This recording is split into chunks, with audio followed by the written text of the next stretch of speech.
Today's Monday, March 1st, 2021, coming up on Roland Martin Unfiltered. The Republicans in Georgia House have passed a massive voter suppression bill. It now goes to the Senate. We'll talk with Barbara Arnwine, the Transformative Justice Coalition, about what we can do to try to stop this bill.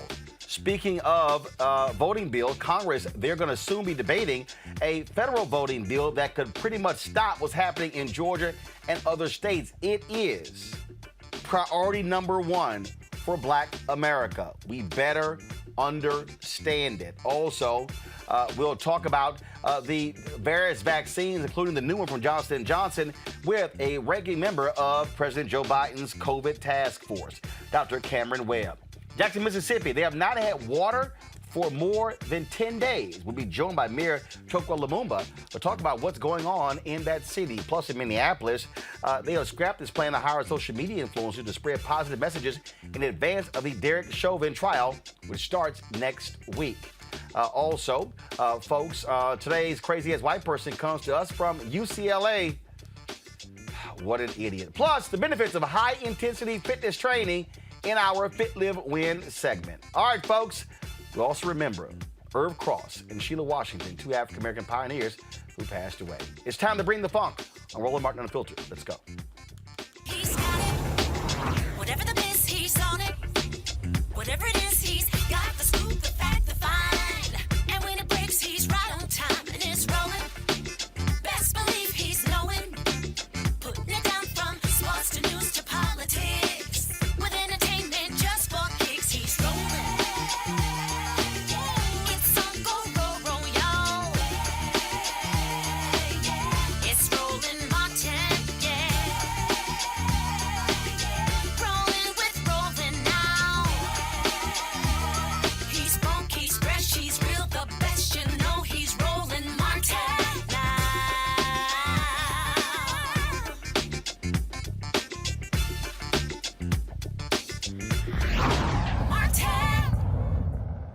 I warned you that Republicans in Georgia and across America were going to do exactly what they are doing. A couple of hours ago, House Bill 531 passed the Georgia House, an onerous voter suppression law.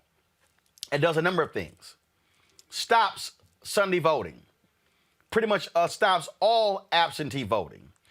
Folks, it is a shameful and despicable bill that we must target because this is what they are going to do to steal future elections. Joining us right now is Barbara Arnwine with the Transformative Justice Coalition. Barbara, glad to have you on Roland Martin Unfiltered. We've been covering this story consistently. I told folks after Biden-Harris won, after John Ossoff and Raphael Warnock won, this was going to happen. What Republicans are doing in Georgia is what they want to do all across the country. We heard it from that crap yesterday with Donald Trump and CPAC. They're talking voter integrity. No, this is pure voter suppression, and it's all about stealing elections. Absolutely. And they are doing this everywhere. There are 255 voter suppression bills pending in 43 states. That's how they are responding to the success of what we did to get Black voters and Latino voters and Native American voters and Asian voters and young voters to turn out and vote. And in response to that, they've come up with these ugly, vicious voter suppression bills. And they have decided that drop boxes and they have decided that absentee ballots are the boogeyman. And that they have to, just absolutely do everything they can to destroy those two forms of voting. And they're also after early voting. They're also in Georgia, they're beyond out of control because not only did they do what you mentioned, think about this, Roland, they cut runoff voting from 9 weeks to only 4 weeks. Folks, what they also have done is, and this is the key, they want to not just stop Sunday voting, but they want to cut off weekend voting as well. They want to shrink this as much as they can. This is a tweet that Ari Berman sent out. It lays out what's in House Bill 531, folks. Go to my iPad. Limit Sunday voting to one optional Sunday in each county. One.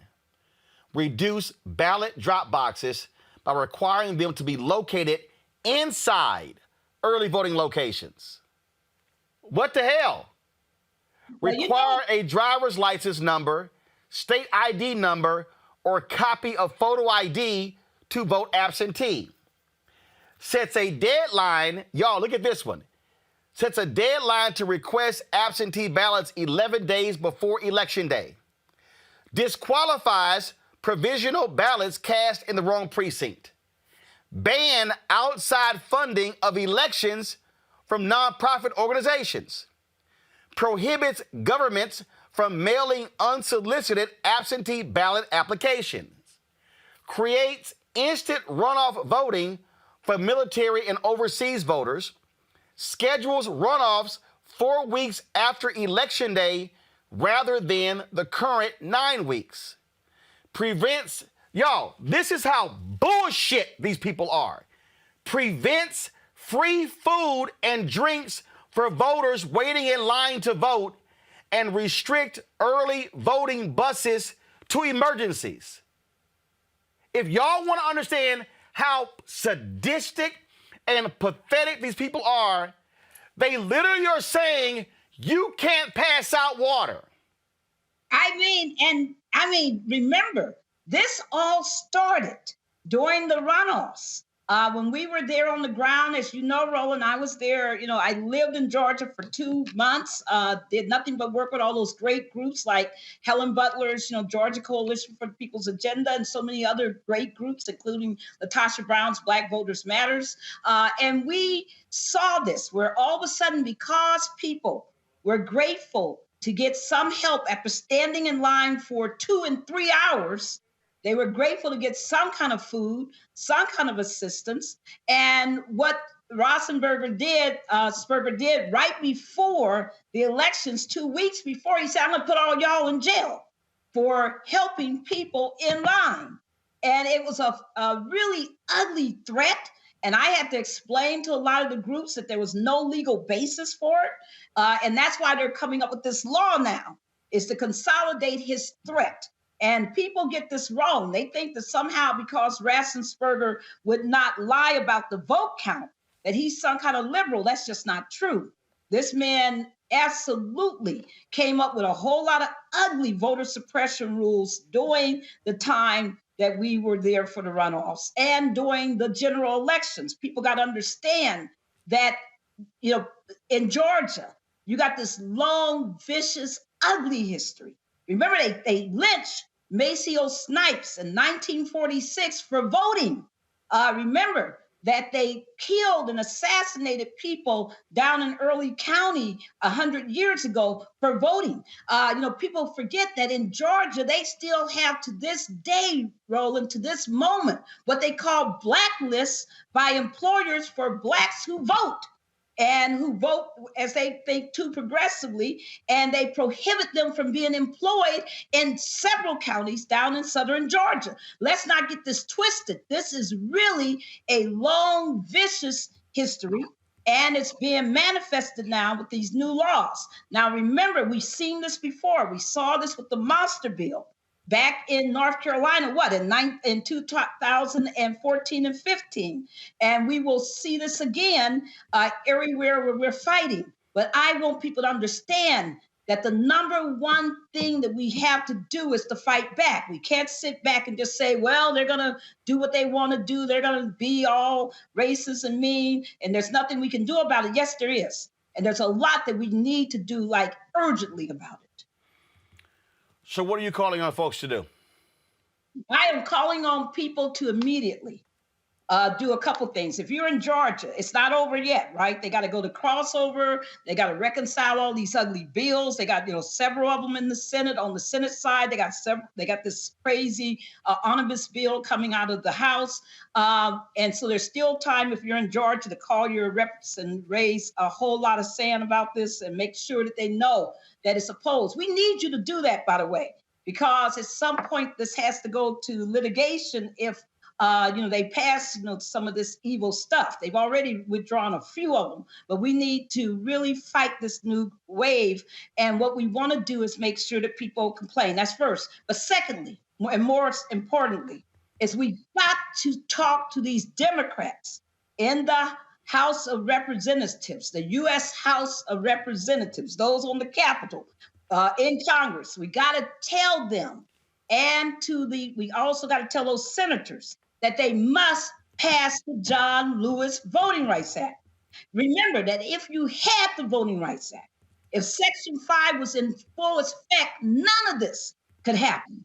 None of this would be legal. None of this would be acceptable. They're only doing this because they know that they're, within very short period of time, they see their political futures gone, but they also believe that there may be congressional passage of the Voting Rights Act. So that's why they're trying to jam and rush all of this through as emergency legislation. So it's very critical that you're calling right now your senators and you're telling them to do everything they can to pass what's called H.R. 4 coming over to the Senate, which is called the John Lewis Voting Rights Advancement Act. And you need that. I know there's a lot of emphasis on H.R. 1, and that's great, and that's necessary, because it would help with some of these problems. But we need H.R. 4 because it not only would stop all this voter suppression, it also will help when we get to redistricting, which is coming up in the fall. We got to think,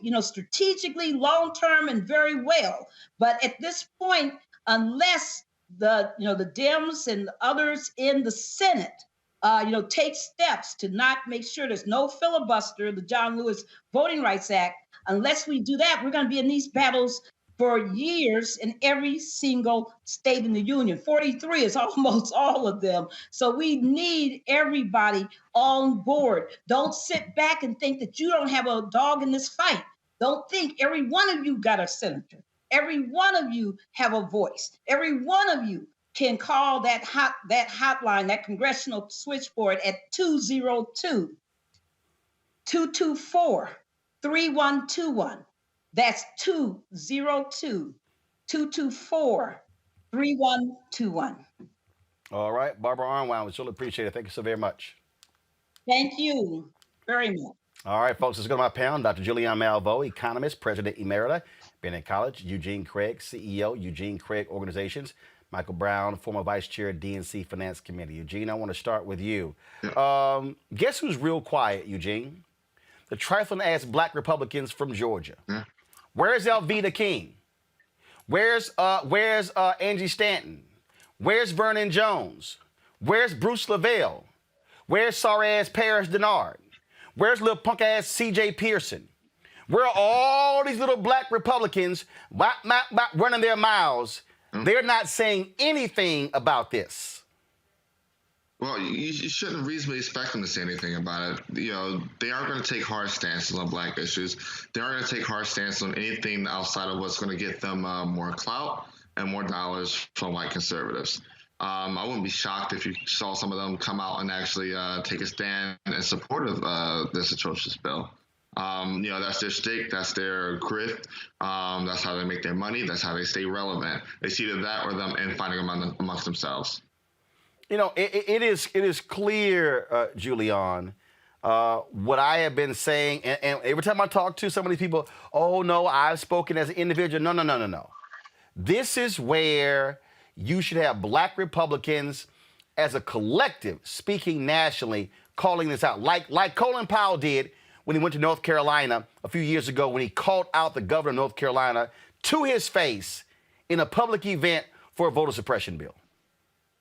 Well, they should be talking. They should be talking about a lot of things. I mean, CPAC just met this weekend, and you didn't see these people didn't have anything to say. They're not going to have anything to say now because Eugene is right. First of all, they're getting paid, and secondly, they're getting clout.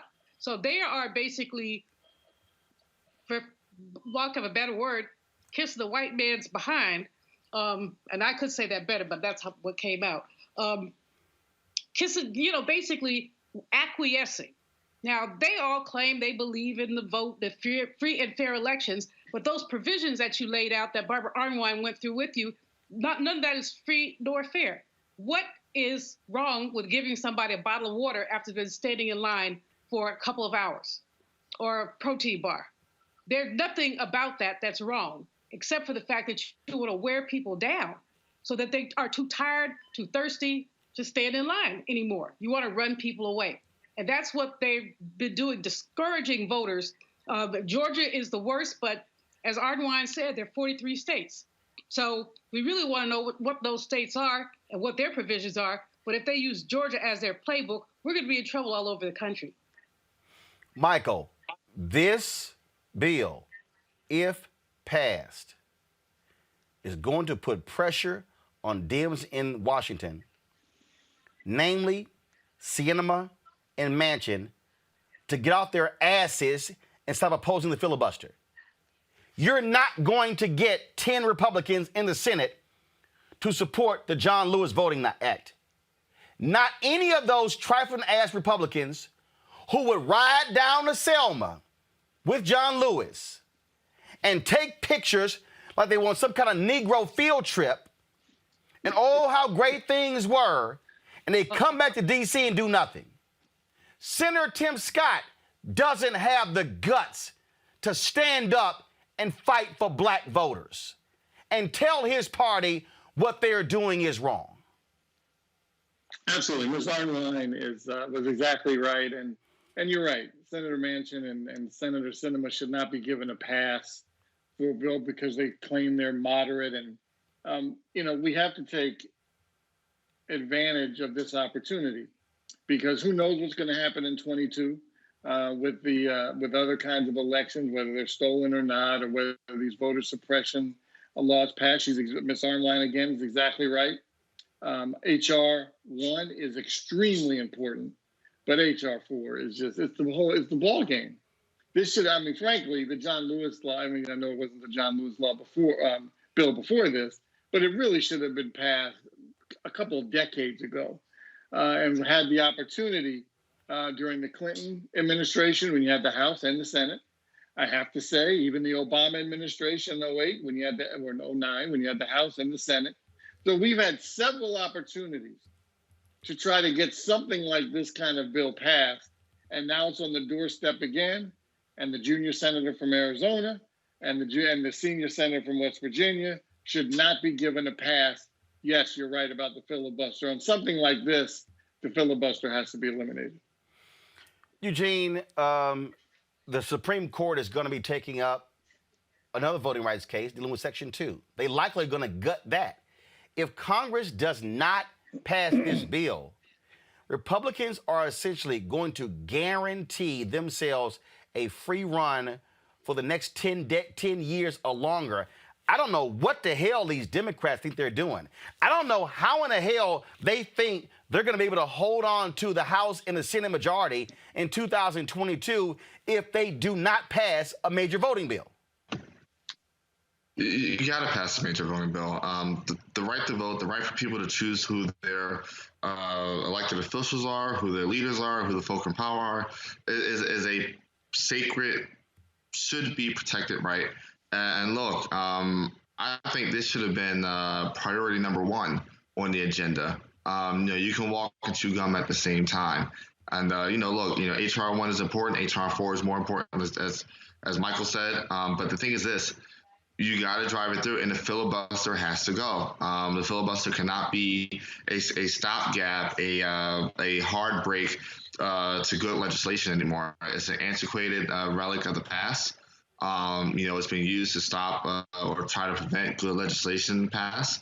Don't get me wrong, there are some good filibuster moments, but at this point in time, it's just a tool to stop actual progress and protecting people. And so I think, in the immediate, Schumer needs to, put a vote in the calendar to pop it and, have Vice President Harris there to cast a deciding vote and call it a day. Look, there are a lot of things, and look, I totally get the COVID bill, Julian. I get the bill the House just passed dealing with transgender in sports. I get all those bills. After COVID, this is priority number 1. After this, the George Floyd Justice Act is priority number 2. Absolutely, Roland. Absolutely. This should have come up, much sooner. As Michael said, we've had other opportunities to pass this legislation, just like we've had other opportunities to deal with DC statehood, where we had both the House and the Senate. And that's something that we really need to hone in on. But what we have to understand is that our founders, the founders of this country who wrote the Constitution, they weren't Democrats. They weren't Democrats, and small d Democrats, democratic. They were autocrats. And that's why you have an electoral college. That's why you have a filibuster. Basically, it's not about one person, one vote. It's about figuring out ways that autocrats and petty capitalists can have basically everything they want. And so the voting right, as you said, the Voting Rights Act should have been restoring a Section 5, the John Lewis Act, H.R. 1, H.R. 4, should have been up first. Certainly the transgender issue is important, but nothing is more important than guaranteeing our right to vote and getting relief to people who have been hit by COVID. Michael, I've said this. Black groups, voting rights groups, prepare themselves to drop 50 to 100,000 people on the nation's capital. There has to be maximum pressure. I'm talking about in the face of every single Democrat. Any Democrat wavering. This has to be the absolute strongest bill, because here's the deal. When you talk about these elections, these congressional elections, U.S. Senate elections, presidential elections, those are federal elections. Those are federal. And you can require multiple drop boxes. You can allow folks to pass out food. Every single thing that they've put in these bills, you can actually counter it. It needs to be the absolute strongest possible bill. I'm talking about you put everything in it and you dare a single Democrat to oppose it. I agree. I mean, I don't think there's any other way to look at it strategically. You have to basically say you don't get a pass on this one. There's nothing you get a pass for. And look at it this way. Keep in mind, if the situation was reversed and if it was Majority Leader McConnell, you better believe he would eliminate the filibuster to get a bill done that he wants, because that's how he plays. That's how the right play. They play. Now, we played unbelievably well in this last election. I mean, obviously, all the boots on the ground, the people that did all this wonderful work to get people out to vote, kudos. But it can't just be a one-time thing. The right, they do it every single election, local and federal. We can't just say, okay, we got Biden and Harris in, we're done. No, we're not done. Clearly, we have a lot of work to continue to do. You're right, Roland. They should not, no one should get a pass, whether that means Speaker Pelosi, whether that means my frat brother Whip Clyburn, whether that means Steny Hoyer, putting the maximum pressure, obviously that's on the House side, but then Mr. Schumer putting maximum pressure. And if somebody starts to waver, you have to pull out all the stops, like threatening committee assignments. That's how important this bill is. Folks, it matters. We're going to keep pressing this. You see our lower third that you see right there. It has the phone numbers of the key folks. Y'all, write this down right now. We're going to get their emails as well. You should be blowing the phone lines up of Lieutenant Governor Jeff Duncan. That's 404-656-5030. Blow up the phones of House Speaker David Ralston, 404-656-5020. Blow up the phones of Governor Brian Kemp. I'm talking about jam them up. 404-656-1776. We're going to get their emails as well. We're going to get their inside phone numbers. We're going to put it out there. They need to feel the heat and the pressure of our people when it comes to this particular bill. And do understand, this is not the last bill. 43 different states, they put bills up. You're going to see, if this passes Georgia, mark my words, Florida, Alabama, Mississippi, Texas, Tennessee, South Carolina, North Carolina, Arkansas, they're going to try to pass this bill all across the state. In states they control, I guarantee you it's going to happen. This is why we must tell President Joe Biden, tell Vice President Kamala Harris, tell Senator Chuck Schumer, tell House Speaker Nancy Pelosi, and you tell Kristen Sinema of Arizona and Joe Manchin of West Virginia, we will rain holy hell on your head if you do not move on this particular bill. I'm talking about pressure every day. I'm talking about in their face, meaning we're going to be in the chambers. We're going to be at Capitol Hill, walk in the halls. They got to see voting signs every single day. This is about white Republicans wanting to control political power for the next 20 to 30 years. They know they can't win at the ballot box. They know that they have to cheat. We're not going to let them cheat. Folks, this is game on. It's simple as that. And that's the Florida bill. And again, in Congress, the For the People Act, known as the House Resolution 1, is going to be debated on the floor this week. Now, it should pass, but the question is, how major will it be? I told you all of that, what it has to contain. And so it has to be a strong bill. We're going to keep you abreast of what happens. When they debate this on the floor, we're going to live stream this on Roland Martin Unfiltered. So prepare for that. We're going to be all over this. And this is where you need black media standing up. This is where I need all these damn black entertainment folks. This is where you've got to have Black Enterprise, Essence, Blavity, Shade Room, Jasmine Brand, Bossip, all these folks, BET, TV One, OWN, Aspire, all of these black networks. This needs to be game on for all of these people. Damn anything dealing with sports and entertainment. That stuff means nothing because this is about our right to vote. Let's not talk about the vaccine, folks. Johnson & Johnson's coronavirus vaccine gained regulatory clearance on Saturday, making it possible for more people to get the shot. Unlike the Pfizer and Moderna vaccines, this only requires one shot and is easier to store. It's no secret that the COVID vaccine rollout didn't get off to the greatest start in December because Donald Trump, the idiot, was in charge. It has improved, although large state-by-state disparities remain, and many are complaining that they can't get the shot, especially lots of black folks. Joining us now, Dr. Cameron Webb, Senior Policy Advisor for COVID-19 Equity with the Biden administration. Dr. Webb, glad to see you here. Always good to see an alpha brother. Sorry, Michael Brown. That's the way it rolls.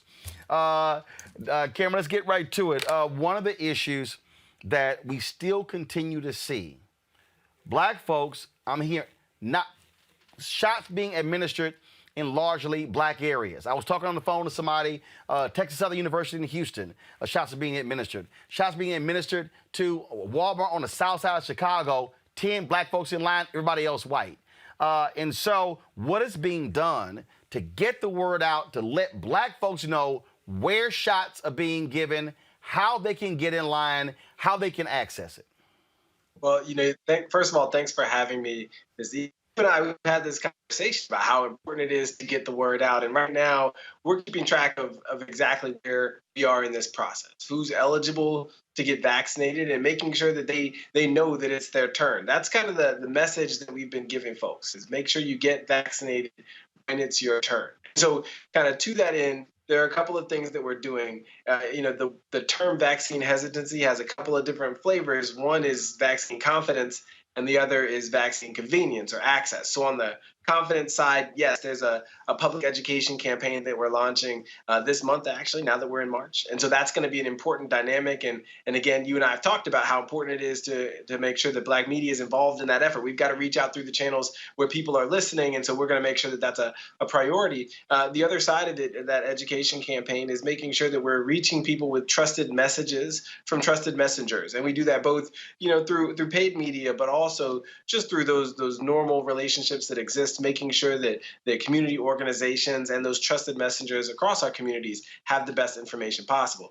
The vaccine access side of things, we just need to increase the number of venues for vaccination. So yes, that's those mass vaccination sites, but it's also smaller mobile sites, making sure that we're nimble enough to get vaccine in the places where people go, whether it's, their church or community-based organizations, whether public housing, whether it's, other frequented community locations. Those are the spots that we need to get vaccine, and then also through their pharmacies and federally qualified health centers. So we're working on vaccine access, we're working on vaccine confidence. We think that putting those two things together is going to help us get through and get, as you said, get black folks vaccinated. That's so critical in this moment.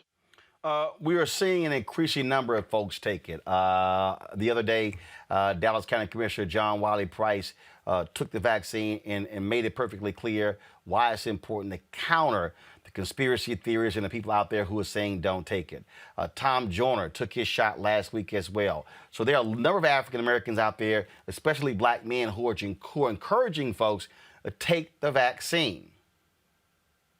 Well, and keep in mind that those concerns that people have about how safe the vaccine is or how well it works, those concerns come from somewhere. They come from a deeply rooted sense of how much people can trust the institutions that are responsible for vaccinating them and the institutions that are giving them information about this vaccine. So if you go back 401 years, there are lots of examples of the Black community in particular not being given the best information or the best opportunity to get and stay healthy. And so this time we have to lead with transparency. We have to show people exactly what's real and what's not. But there are also organized misinformation and disinformation campaigns. People are trying to really confuse and muddy the waters. And so that's why it's great when we get some of these influencers, some of these folks going out front saying, hey, here's why I'm getting the vaccine. Here's why it matters to me, to my family, to my community. And I think the more folks do that, the more it normalizes this vaccine process, and it creates spaces for people to have those authentic conversations with trusted messengers. And that's what we want to see. I always tell people, I'm not here to sell anybody a vaccine. I'm here to just make sure that people have the best information possible to make a decision for them. And we believe that the decision to get the vaccine is a decision to prevent death, to prevent severe illness, and to save lives in your community. And we think that in the Black community, people will make that decision. Questions from our panel. Juliana, you're first. Roland mentioned earlier, white folks coming to Black communities to get the shot where Black folks aren't there. Is there anything that can be done about that? Or are the sites just open for anybody? Yeah, a lot of things are being done about that. That was a phenomenon we definitely saw playing out early on. And what we said was we have to reserve spots for the communities that we're aiming to get vaccinated at those sites. So one ways that, our mass vaccination site in California was doing this is they were allowing community-based organizations and faith-based organizations to reserve registration spots for their members, for the people who they know, for the people who need to be vaccinated. So that's one mechanism. And then the other mechanisms are just saying that for some of our sites, whether it's pharmacies or federally qualified health centers, that they are required in our federal programs to make sure that a certain percentage of individuals who they give vaccines to are from that community where they're situated, because we're going to them for a reason. And we think that putting those teeth behind the vaccine program is going to help to eliminate some of that tendency for folks to come in and take vaccine. All right, then, folks, I certainly appreciate it. Thanks a lot, Dr. Cameron Webb. Have a good one. Good to see you, man. All right, folks. Coming up next, we're going to talk with the mayor of Jackson, Mississippi. They have been without water for a number of days. Residents have been complaining about what's going on. We'll discuss that next right here on Roland Martin Unfiltered. I believe that it's movement time again. In America today, the economy is not working for working people. The poor and the needy are being abused. You are the victims of power, and this is the abuse of economic power. I'm 23 years old. I work 3 jobs. Work 7 days a week, no days off. They're paying people pennies on the dollar compared to what they profit, and it is time for this to end. Essential workers have been showing up to work, feeding us, caring for us, delivering goods to us throughout this entire pandemic, and they've been doing it on a measly $7.25 minimum wage. The highest check I ever got was literally $291. I can't take it no more. The fight for 15 is a lot more than about $15 an hour. This is about a fight for your dignity. We have got to recognize that working people deserve livable wages. And it's long past time for this nation to go to 15 so that moms and dads don't have to choose between asthma inhalers and rent. I'm halfway homeless. The main reason that people end up in their cars is because income does not match housing cost. If I could just only work 1 job, I could have more time with them. It is time for the owners of Walmart, McDonald's, Dollar General, and other large corporations to get off welfare and pay their workers a living wage. And if you really want to tackle racial equity, you have to raise the minimum wage. We're not just fighting for our families, we're fighting for yours too. We need this. I'm going to fight for it until we get it. I'm not going to give up. We just need all workers to stand up as one nation and just fight together. Families are relying on these salaries, and they must be paid at a minimum $15 an hour. $15 a minimum. Anyone should be making this to be able to stay out of poverty. I can't take it no more. I'm doing this for not only me, but for everybody. We need 15 right now.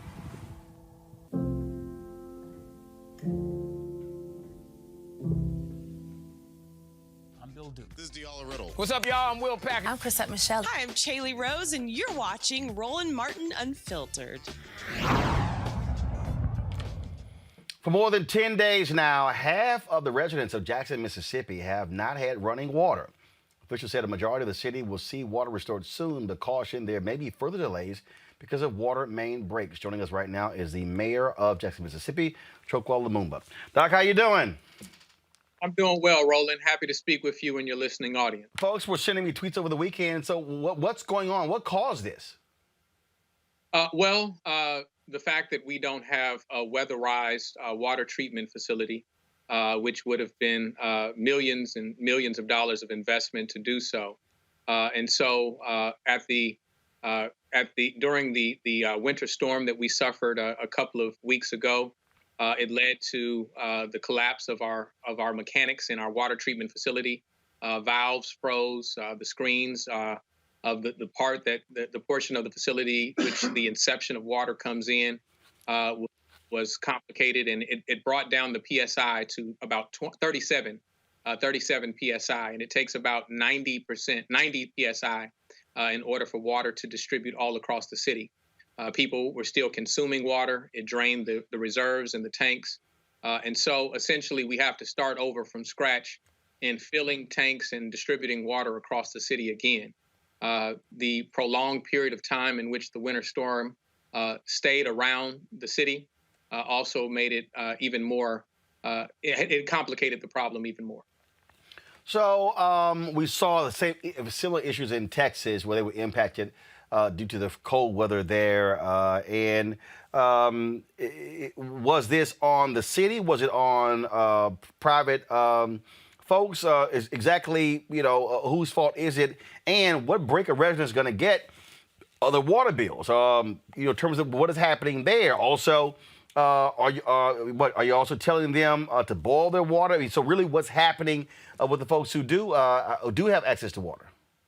Absolutely. So the city was not unprepared. The city was unequipped. The problem is decades of a lack of investment in an aging infrastructure. Also coupled with the fact that we are experiencing hotter summers, colder winters, and more rain during our rainy season, which is taking a toll on our infrastructure. Those are the contributing factors. That's why, we've seen this same narrative not only across the South, but specifically here in Mississippi in multiple cities. And so that's a failure over time of both city leadership. That's the failure over time of state leadership and the federal government to understand that legacy cities are in need of strong investment in terms of our infrastructure that serves people each and every day. And so our efforts have been not only to restore water, but to meet people where they are with the resources. There have been distribution efforts across the city ever since we've been faced with this emergency circumstance, where we've been delivering water to those areas that are hardest hit. Here in our city, South Jackson gets it worse than the rest of the city because they are furthest away from the treatment facility, which means that the water has the furthest distance to travel to reach them, and especially those individuals living in high elevated areas. It is hard for them as well.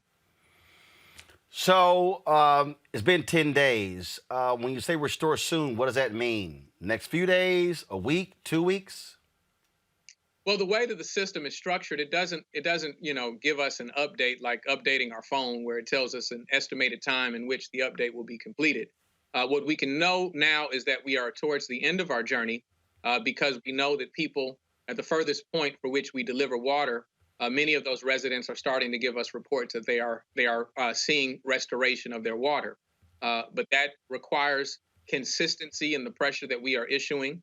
These systems were not meant to be shut down and restarted in this way. And so because of the natural occurrence that led to the shutdown, we are now having to build back up. And so, it's not necessarily a matter of not knowing what to do, as it is that time is a part of that solution. And so we need the time for tanks to fill.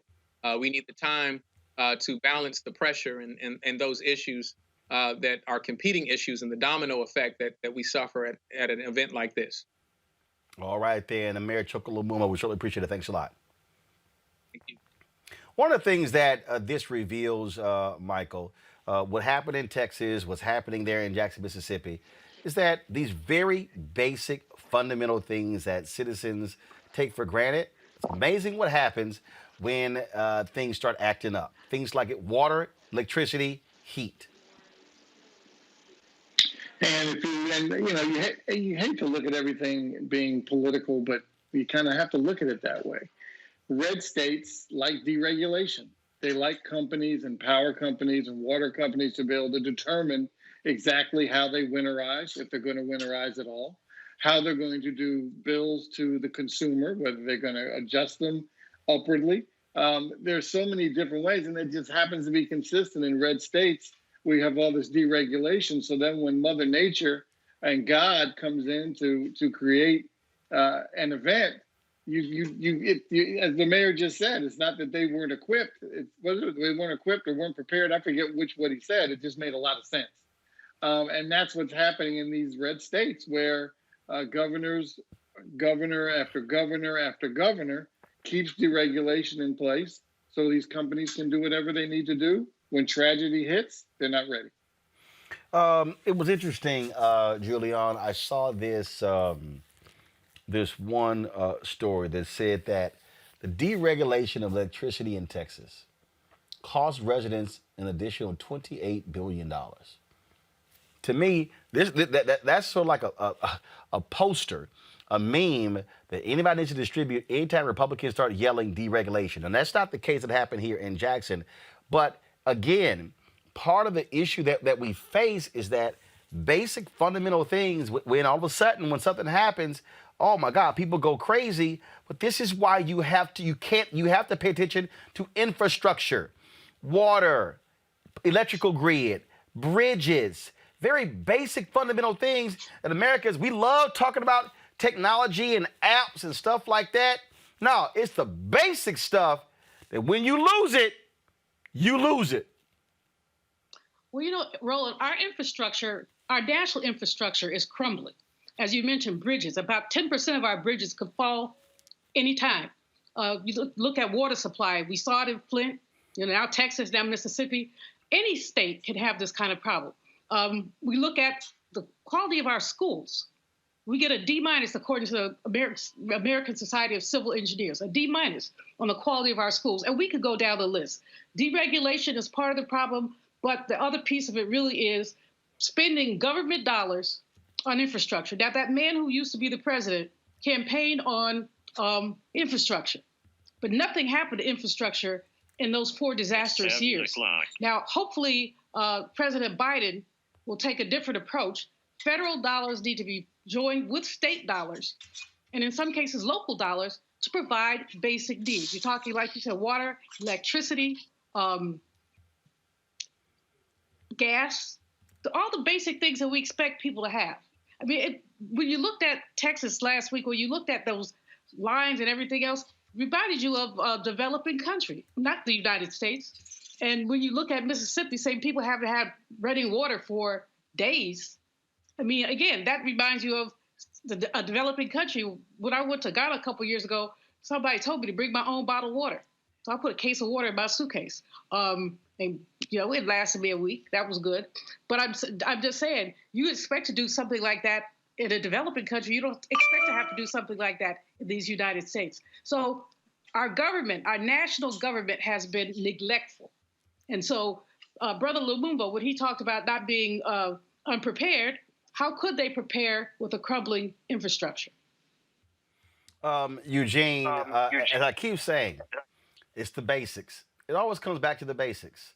And that is, we saw what happened in Texas, lack of preparation, how deregulation, but also it also speaks to in this country what unfortunately happens when the pursuit of profits over anything else.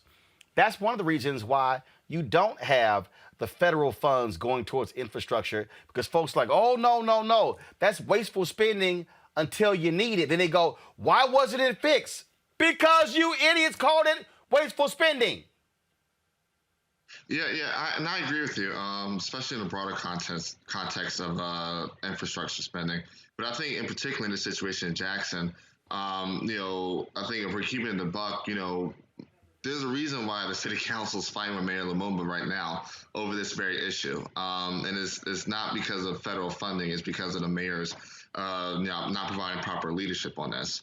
It's an issue that he's been raising for the last 3 or 4 years. But unlike some of the cities in the Delta that dealt with the same issue, if not worse, there's been no bond bills put on the table. There's been no plan put on the table. Even today, he couldn't give a straight answer on when, folk were going to get their water back, if it's going to be days or weeks. It kind of danced around it. But I agree, hey, there needs to be federal funding for infrastructure. The basics of bridges, gas, electric, things that keep society running should be priority. But I think that, there's responsibility at all levels, particularly at the local level. And I think the mayor said it best, that, hey, there's a failure of leadership, and I think also that includes himself. Absolutely there. All right, folks, so let's talk about what's happening in Minneapolis as they're getting ready for the trial of Derek Chauvin.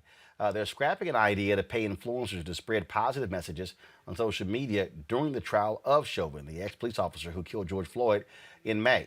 City council members initially voted to pay Black and Latino social media influencers $2,000 to pump out their propaganda during the trial.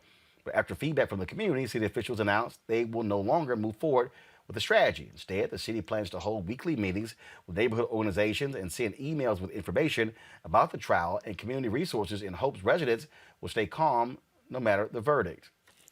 Okay, that's just a dumbass idea, Michael. I mean, seriously? You're going to pay social media influencers to go, hey, Minneapolis is great and wonderful. Ignore the cop kneeling on George Floyd's neck. Ignore all of that happened. Just come and party. Yeah, that's right. I have no idea what the thinking was. All I can think of is they're trying to prevent maybe, these major protests and want to give people a positive spin on what's going on. But, sometimes you overthink a problem or overcompensate how to create a solution. And this is one of those situations. Bad idea. Glad they put it down. I guess when it first came up, somebody said that's a good idea, and I'm glad better heads prevailed. Julian? I found the whole thing amusing, Roland. I mean, they're going to get influencers to say what, and how is that going to change the community's mind? I mean, some of the people who would be out there protesting do not pay attention to these influencers. They don't know who they are. So it just seemed to be like one of the most absurd things I've ever heard of is propaganda to the nth power. And I'm glad that they just decided not to do it. The community meeting idea is better. But basically, you cannot make chicken salad out of chicken spit. And therefore, what the trial is going to go on. People are going to be upset. People need to be upset. And these people need to be convicted. But so how rare it is for people to be convicted, for police to be convicted when they mistreat or kill a Black person. Eugene, paying social influencers, that's really not what your big problem is. How about you hold cops accountable? I mean, look, I think it's hilarious. The city of Minneapolis can find money to spend on almost everything except bettering the lives of their citizens. I can't wait for the next election to see how many of these city council members get tossed out. It's just, there is a place for social media influencers. Making the city of Minneapolis look good in the wake of George Floyd and Derek Chauvin is not it. I'm just like really confused by the whole social media deal. All right, folks, in North Carolina, legislators are reintroducing a bill that will require the State Board of Education to incorporate lessons on the Holocaust and genocide in the English and Social Studies curriculum for middle and high school students. Activists in the state are urging lawmakers to shut down the bill unless it is amended to include Black history. The bill, which also calls for a Holocaust studies elective to be offered to students, does not mention expanding Black history or at all. Last month, the State Board of Education voted to approve measures requiring K-12 social studies teachers to discuss racism and discrimination of marginalized groups. Julian, you were president of Bennett College there in North Carolina. It has always been striking how America has been far more willing to discuss in depth the Holocaust, which did not happen here, which took place in Germany, as opposed to the American Holocaust, which impacted Black folks or people of African descent during slavery, but also the 92 years of Jim Crow after Reconstruction. You know, North Carolina is an interesting state. And I'm not surprised that the Holocaust studies has moved forward. I'm also not surprised that Black studies has not moved forward. Americans do not want to look our history in the face. When you look our history in the face, you find all kinds of inequities, persistent inequities. North Carolina passed a law in 1836 that read, in part, to teach a slave to read is to excite dissatisfaction to the detriment of the general population. This was a law. A white person teaching an enslaved person to read could be fined up to $400 then, which was a lot of money, a fortune. Black people could be flogged up to 40 times then. So this is a state that did eugenics, that sterilized people, Black people. They were supposed to pay some reparations. They never did. This is a state that very recently, Reverend Barber had to start Moral Mondays there because of some of the nonsense. So this is unsurprising, but I hope that the legislators who say you must include Black's history, I hope that they hold firm on this, because there are too many white North Carolinians who would not go along with this. They don't want to look their racism, their historical racism in the face. They don't want to know. If you teach students, young people, about the history of enslavement, about the Jim Crow laws and the racism, about the evisceration of the Black Wall Street in Durham, North Carolina. If you taught young people this, perhaps they would not turn into Proud Boys when they grew up. Eugene. I mean, look, I think the Black history absolutely should be included. I think it should be a mandated part of the core curriculum. But the thing is this, I think Julian's right. What we do know is that when people are more educated, they typically tend to toss aside certain ideologies and beliefs. And look, just imagine how few people from North Carolina will call the Civil War the War of Northern Aggression and acknowledge it for what it really was if they actually had an actual curriculum that reflected the actual history. Michael, again, I think it's, look, this is not a question of pitting one against the other, but the reality is, if you're going to teach American children Holocaust, you can't ignore what took place in America.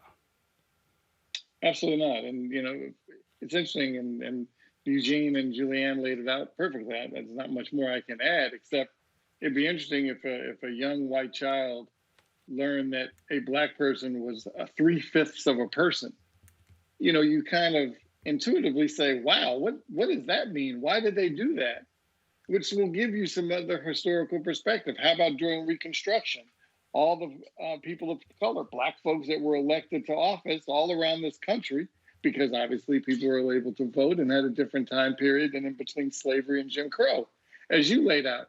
But then their answer is not them, some of them, their answer is, well, you have Oprah, you have Michael Jordan, you have Obama, everything's fine. And that's their concept, rather than the history of Black people in America, that we built some of these great monuments that you see here in Washington, that you see around the country. The reason the South has an economy is because of Black folks. The reason they screwed it up is because they weren't paying Black folks, and then when they finally had to, it messed up their whole equilibrium. So if all that was taught, who knows? Maybe young white kids would have a different perspective about what Black folks mean to America. Yeah, but part of the problem is you got these white parents who really don't want their kids to have to learn about these things. And frankly, it's safer for them to say, yeah, we can discuss the Holocaust, because frankly, it didn't happen here. See, again, that's how, like, I love all the people who go, yeah, we're going to go build wells, all these white conservative evangelicals, we're going to go build wells in Africa, but you'll bypass poverty in America. Oh, yeah. I mean, oh, sorry, Julianne, go ahead. So, Roland, look at North Carolina again. Michael talked about that people have been elected. Wilmington, North Carolina, 1896. Black people and Republicans, they were the good guys then, came together to try to change the political structure. White folks literally took the most prominent Black men in that city, arrested them all, kept them overnight, and then gave them one-way tickets to leave town. One way, they had to leave everything they had. I mean, when you think about that, that's what white folks don't want their children to know. They don't want to know that history of how so much property was transferred, how much damage was done. And they're in denial. It's just like, as Eugene said, these people talk about the war of Northern aggression. I mean, they know what time it was. They're still behaving as if they won that war. They lost it. Again, they lost it. But they don't want to deal with that. So, you still have people teaching some of the craziest things. The Civil War was not about enslavement. It was about states' rights. Yeah, the states' rights to have slaves. I mean, it's just flabbergasting that, again, that we're having this conversation in 2021. It's a conversation that perhaps should have been had in 1901 when curriculum were being put together, because we really must have a curriculum that reflects reality. But again, I forgot, we used to have a president who didn't know anything about reality. And this weekend just spent all his time telling lies.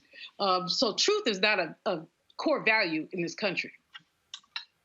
Absolutely. All right, folks. The family of 23-year-old Jakari Simmons is looking for answers after Simmons was pronounced dead just 1 week after he was sent to a Harris County, Texas jail. Simmons' cause of death is pending an autopsy, but he was involved in a documented altercation with a detention officer the night before his death. Authorities say the officer hit Simmons in self-defense, but the blows landed Simmons in the jail's medical clinic. He was released the same night and found unconscious in the morning. 2 detention officers have already been demoted to administrative duties while the Houston Police Department conducts an investigation into the incident. He also called his mom a number of times while he was in prison, while in that jail. Now that 23-year-old is dead. We have seen from previous cases, Eugene, how there's you talk about lack of response to stuff that happens when it comes to police officers, even more so to inmates who die in jails, because there's this attitude of lock them up, throw away the key, they're trash, they're garbage, they really have lives that don't matter. That's really the attitude of a whole lot of people. It is, and it's wrong, right? The thing is this: somebody that's in custody of the state or the county is in custody of the state or the county, which means that the county is responsible for them. Whether that's a police officer, whether that's the EMT, whether that's a correctional officer, the responsibility ultimately falls on the back of the state and the state, me and the police. And so the thing is this: this has to be aggressively pursued, this has to be assertively pursued, and this has to be relentlessly pursued. You don't just get into a fight and then you die, and then, think that, the COs are going to be absconded from the responsibility of that person. That's not how this works. It's not how it's supposed to work, and they need to be held responsible. This is really a problem consistently, Michael, because there really is this pervasive attitude that people who are in jail, who die, their lives don't matter. And, again, this is America, and we have a different standard. And the standard should be that whether you're in jail, in prison, in county, in some kind of detention center, or not, you still are a life that should be treated properly and fairly. And as you've heard me mention a million times, Roland, I'm going to continue to mention it. Until you put, and obviously correctional officers are obviously law enforcement, until you put immunity and folks' pensions on the table so they think twice about how they treat people, this is going to continue, whether it's in jails and prisons or on our streets. It's just how it's going to be. And just like whether it's any of the examples we could think of. If an officer has to think twice about pulling his gun or his taser or shooting in the knee instead of the chest or head, we may have a whole different way of life of how law enforcement treats people of color. But because they know, all they have to do is say, you know what, my life felt threatened. And that justifies blowing somebody's head off. That's why. Julian. Michael is exactly right. You've got to make there's some consequences to do this kind of behavior. This guy was 5'3" and 125 pounds. Said he got into an altercation with one of the jailers. Come on. This guy just went upside his head and hit him, and basically he died.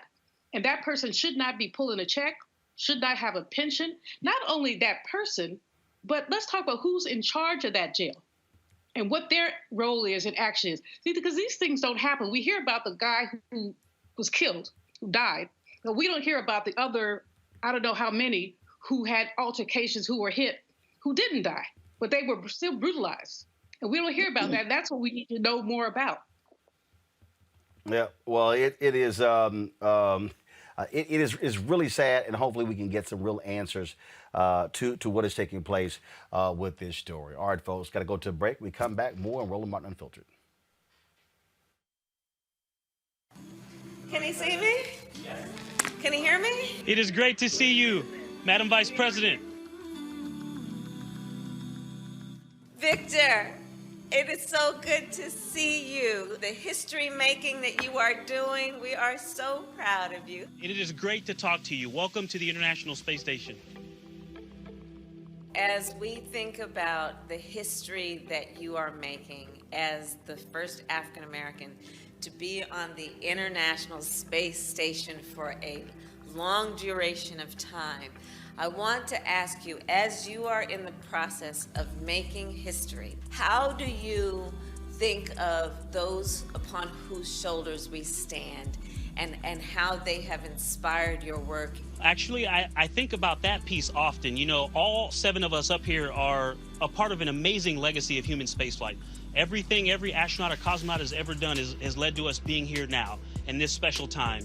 And so I really appreciate that legacy, and I try to work my hardest to honor it. I think about right now, and it is a time that we should celebrate and be appreciative of the current state of human spaceflight.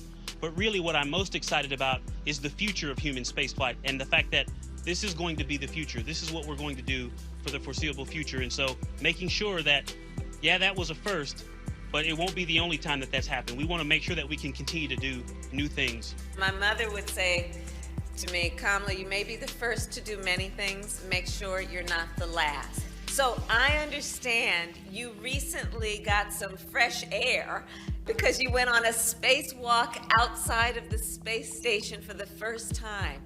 What was that like? One of my colleagues said to me to keep your world small, to focus on the thing right in front of you and then slowly widen out that worldview. And that really helped, because the first time that I did just sit back and look down at the earth, I just wanted to do that for the rest of the 7 hours that I was outside. It was pretty amazing, but we had a lot of work to do. So it was also very busy and beautiful. You're seeing Earth from such an incredible view. You have an ability to see the challenges that are facing Earth from space. What do you see as the challenges for Earth based on where you are in space? It is just a spectacular thing to see from here. And it's very obvious from up here is how thin our atmosphere is and just how special it is for there to be human life on this planet. And so it makes me want to do all that I can to protect that. You are inspiring us, and you are reminding us of what is possible when we dream big and when we think big. So thank you. Hello, I'm Bishop T.D. Jakes. How y'all doing? It's your favorite funny girl, Amanda Seals. Hi, I'm Anthony Brown from Anthony Brown and Group Therapy. What up, Lana Well, and you are watching Roland Martin Unfiltered. The pressure continues on New York Governor Andrew Cuomo after a second woman has come forward to say that he sexually harassed her. Yesterday, Cuomo dropped a statement where he talked about flirtatious language, and he did not realize that it was making his subordinates uncomfortable. The first woman detailed her encounters with Cuomo in a post on Medium.com. The second was in a New York Times report. What's interesting here, though, is how quiet Democrats are. Michael Brown, I recall when there was an allegation of sexual assault against Virginia Lieutenant Governor Justin Fairfax. Within seconds, Terry McAuliffe, the former governor, called for him to resign. Numerous Democrats called for Fairfax to resign. Here you have two women who worked with Cuomo, who have now talked about sexual harassment. The second woman said she went to two superiors immediately, showed New York Times, they corroborated the text messages. Cuomo's position yesterday was different than the first accusation. Why are Democrats so quiet about Cuomo? Well, I'm not sure I've heard crickets. I think I've heard some Democrats speak out. Everyone seems to be on the same page. And I'm certainly not here to defend the governor. I don't know enough about the facts. One thing I do know is we need to hear what the women have to say and believe what they say. But some Democrats have come out and said that they support this investigation that Attorney General James will run with an independent lawyer. So Democrats have said it. All the leading Democrats have agreed for an investigation. No, I probably agree with you. I haven't heard any Democrats call for his resignation, except for some that are in the state house or the state Senate of New York, who may be either political opponents. They could be Democrats, could be Republicans calling for his resignation. So I have heard Democrats speak out, not for resignation, but for investigations. Yeah, but it's not been, it's been slowly happening, Julian. But frankly, Democrats covering for a favorite Dem. Let's just call it what it is. That's exactly what it is. I mean, when you look at Senator Kristen, her last name is escaping me, but the woman senator from New York, Gillibrand. She basically hounded Al Franken out of the Senate, almost singularly, for an accusation that went years back. Now, this stuff happened within the last couple of months. Well, certainly one accusation was at the end of the year. And I mean, he acknowledged, you don't ask people if they've had sex with older men with your old behind. You don't ask people that. I mean, that's inappropriate workplace language. It's not funny. It's unacceptable. And I mean, Cuomo has been a favorite son, but that should not excuse him. I think he should be forced to resign. I really do. I don't think, Gillibrand didn't call for an investigation for Franken. She said, he has to go. It's ridiculous. So they have the double and triple standards here. I mean, 6 months ago, Andrew Cuomo was a golden boy of the Democratic Party. People were talking about him as a possible vice president or even a presidential candidate. Now, basically, he couldn't buy chopped liver at a dog pound. So I just think that the double standards are very disturbing, and the language as reported, and I do believe the women are telling the truth, they seem quite credible. The New York Times writing was very persuasive. If these things are true, he has no business in public office, period. Eugene, what do you make of, again, Democrats slowly, speaking about Andrew Cuomo? Keep that same energy. When the allegations around, Lieutenant Governor Fairfax came out, they wanted to run him out of town and out of town quickly. And those were flimsy, to be honest about it. They were kind of flimsy. And look, he even said, go ahead and run the investigations. And his story never wavered or changed. Now that they got a favorite son in Cuomo, who's supposed to be a rising superstar again, there is protection and silence and not attacking, right? And it's inauthentic because when you were dealing with Lieutenant Governor Fairfax, Democrats from around the country were demanding that he resign, and you had pretty much no real corroborated evidence or anything. I mean, look, many of them did not even call for an investigation. They said, "Quit now." It was get this black man up out of here, and we'll get the white Virginia Democrat machine to replace him, right? Because they didn't want him in the first place, if you recall, back in the election in 2017. But now you got, your favorite son, white governor out of New York, who, stood up to Trump and X, Y, and Z. You're not keeping the same energy. If you're going to be authentic, keep that same energy. Exactly. Yeah, that's all I'm saying. You're going to bring it up. Be consistent. Be consistent when you talk about stuff. But unfortunately, that's not what they're doing. Last night's folks at the Golden Globes, and I didn't watch that bullshit. Why? Because the Hollywood Foreign Press Association has no black members. None. 0. In fact, the former president told Variety on Friday they have not had a black member in 20 years. 20 years. So I said, look, I'm not giving y'all my eyeballs. Didn't tweet about them. Hey, the black folks who won, that's great. I appreciate that. But at some point, you don't reward people for screwing you over, for ignoring you. You don't. I'm going to go to my panel right now. If Michael Brown would get the hell off the phone while we're sitting here talking. Michael, get off the phone. All right, sorry, buddy. Thank you. Put the pink phone down. Sorry, when my children call, I got to answer. Who called? When one of my children calls, I have to answer. All right, that's good. I thought you said your preacher called. I was like, man, come on. I like, you ain't fooling nobody. Let's talk about this here. Come on. This shows you the fraudulent nonsense here. The Hollywood Foreign Press Association. You've not had a black member in 20 years. Okay, let's be clear, y'all. First of all, with the Hollywood Foreign Press Association, you have to write for a foreign publication covering entertainment. So you trying to tell me ain't no black people at any foreign publication? Y'all, the requirement is not you have to be based in the United States. Like, there's not one. 2/3 of the world made up of people of color. They have not had a black member, Michael, in 2 decades.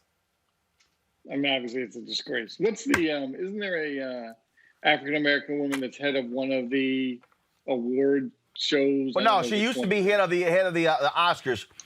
Used to be head of that, but still. And here's the deal. Yeah.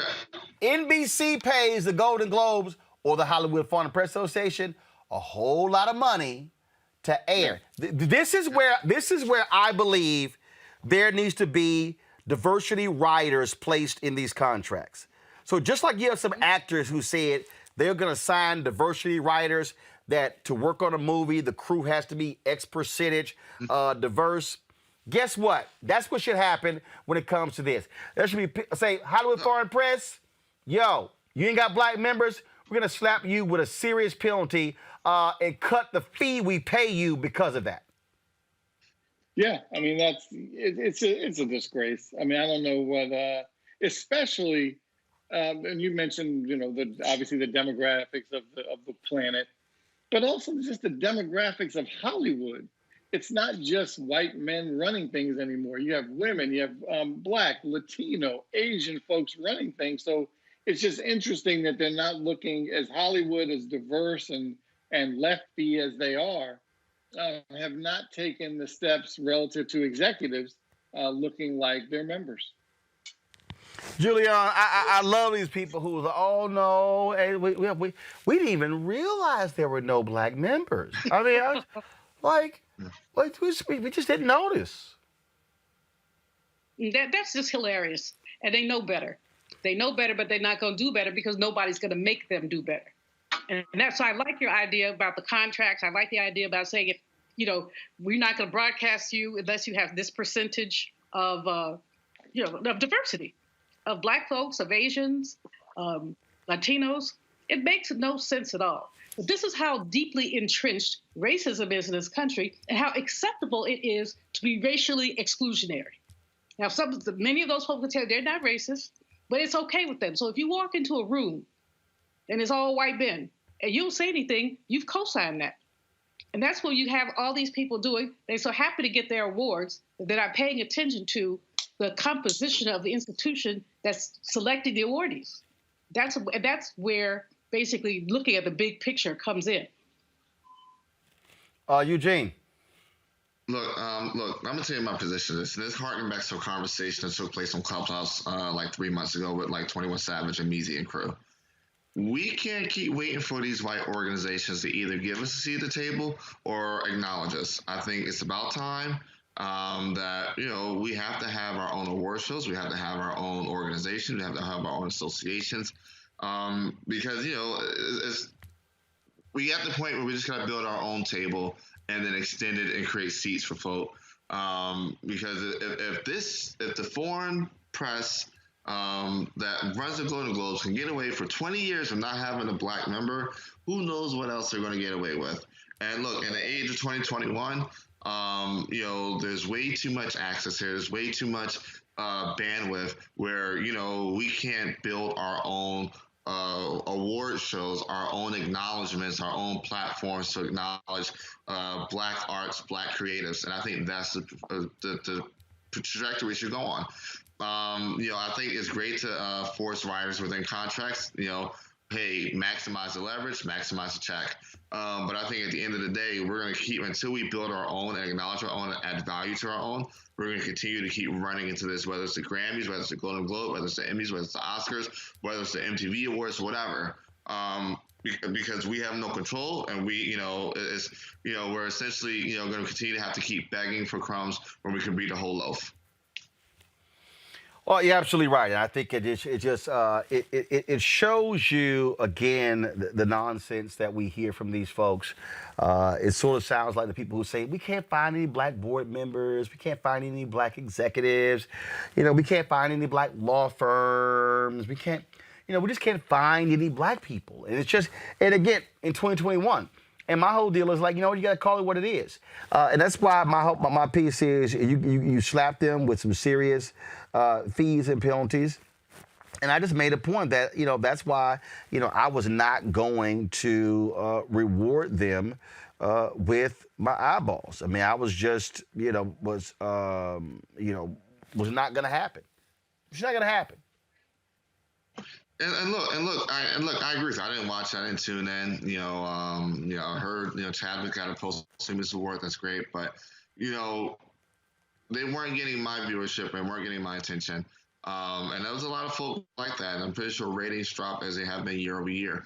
But I think, by the same token, because this isn't an isolated situation, the Recording Academy is going through the same thing. All the other major award shows are dealing with and going through the same exact thing. But I think, in all honesty, harking back to the conversation that took place on Clubhouse 2 months ago, that it's about time we built our own. When the Soul Train Awards come around, everybody needs to support it. When NAACP Image Awards happen, everybody needs to support it. And look, there probably should be another 5, 6, 7, 8, maybe 10 award shows that honor our creators, that honor our folk. So, it don't matter if the Grammys want to go to war with The Weeknd because he got a Super Bowl slot and it's conflicting with their stuff and whatnot, It provides a way to protect, Black creatives, Black artists, Black film directors, and their work, and honor and acknowledge them. This, I just saw this headline here, and I could not help but laugh. And I got to get y'all thoughts on this. And go to my iPad. Jim Jordan calls for a congressional hearing on cancel culture, citing Dems targeting Fox News, Newsmax, OAN. Eugene, what I find to be interesting? Am I the only one who remembers Bill O'Reilly attacking Pepsi for having a deal with Ludacris? Yep. That forced Pepsi to drop the contract?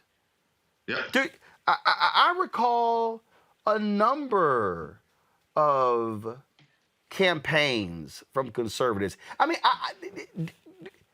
did conservatives try to cancel Mickey Mouse in Disney because they allowed gay people to come to their parks? I do recall that. I mean, I just find it interesting. Well, listen. We can go back 3 weeks ago. The conservatives on the Hill attempted to cancel their own conference chair. So if Jim Jordan wants to have a conversation on cancel culture, I think the Democrats should welcome it. And the first person that should be invited as a witness is Liz Cheney as conference chair of the Republican conference. I just get a kick out of these white Republicans who are Giulianians. All is just grievance. And so they've just, oh my God, we're canceling. Hold up. I thought you went off and started your own. I thought you didn't give a damn. I mean, it just amazes me. And in fact, how many times have we heard conservatives demand people get fired for saying things or doing something or running afoul of them? I guess they might want to redefine what cancel culture is. I don't even know how the term came into play, but I do. They canceled Colin Kaepernick. They surely canceled him, and we go down the of all the cancellations that have taken place. I recall Donald Trump saying, "Get rid of the son of a bitches." Yep. So this congressman doesn't have anything to do if he wants to call for hearings on cancel culture. What he needs to call for is hearings on his mental health. No. He needs to call for hearings on them boys who got sexually molested at Ohio State on the wrestling team when he was one of the coaches. Oops. Guess we don't want to go there. Nope. He wants to come up with Dems have gavels. I would say let's do that. You want to hear on cancel culture? Let's have a hearing on wrestling teams in Ohio that have players or wrestlers that have been molested, and see where it goes. I mean, look, at some point in time, at some point in time, Dems got to learn how to fight. And you fight fire with fire. When somebody chooses violence, you sometimes have to choose even more violence and light everything on fire and see who survives. Michael, I just love the whining. Oh my God, it's cancel culture. Grow the hell up. Yeah, they do that best. They're great whiners, and they like to point out deficiencies in everybody else except themselves, and that's how they've been doing it for decades. It's no secret. Jim Jordan is, he's one of the biggest hypocrites walking around, as Eugene just certainly outlined. But the former president, or former number 45, I guess it'll be 45, but the former president has been the king of cancel culture. Anyone that comes out against him or doesn't like what he says, he wants to cancel them and wants to tweet bad things about them. So is Jim Jordan going to bring that up? Probably not. So, who knows? I'm glad he's not chair of any committee. So I doubt that it'll come up unless he just does it on his own privately. All right. Y'all know what time it is. No charcoal grills are allowed. I'm white. I got you, bro. Illegally selling water without a permit on my property. Whoa! Hey! Give us your right. You don't live here. I'm uncomfortable. So, UCLA dismissed one of its cross-country runners after he was recorded having a meltdown because his girlfriend cheated on him with a black guy. Right there, y'all, is Chris Wheeland. He was suspended when this coach first found out about the recordings. But after the audio of Wheeland using racial and homophobic slurs hit the internet, UCLA said they were banning him from their athletic program. Oh my Lord, listen to this.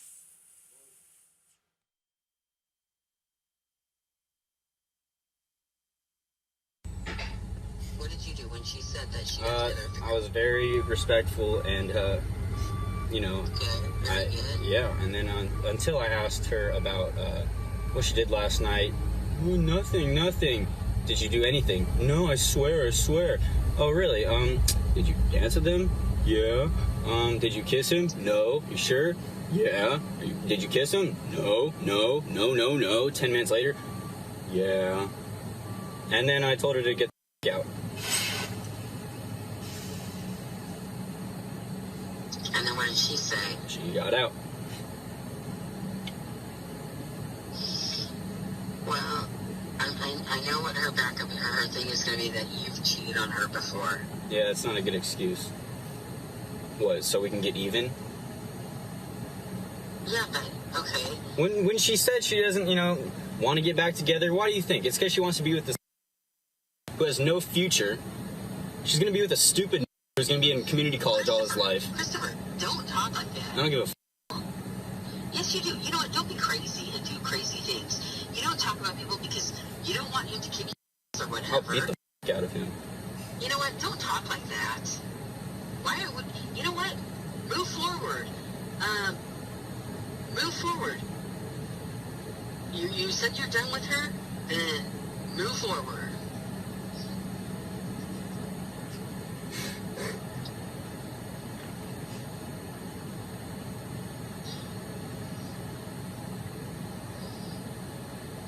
I mean,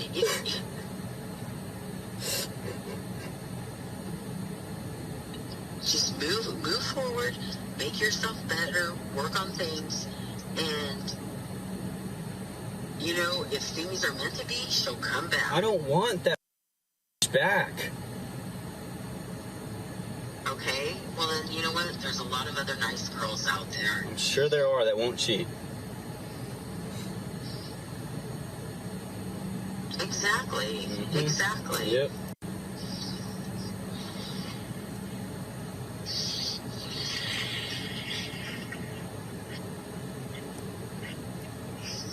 Where does that kid live? I don't know, probably the ghetto. I'm sure Kayla knows, though. I can ask her. No, you know what? You don't need to ask her. Joking, I'm not gonna ask her. I know, but you know what? You have to. You guys were broken up. Okay, but she only did that as an excuse to be a that night. She knew that too. She wouldn't have left over a streak. Is that not true? She found a petty excuse to end it so she can go take out with this guy. The whole thing with the streaks, get rid of them. They cause trouble. They're stupid. I would be too. But you say she has them. They're stupid. It's a lesson to learn. Get rid of the streaks. Don't have streaks with people. And don't be sneaky about... I would be too. If...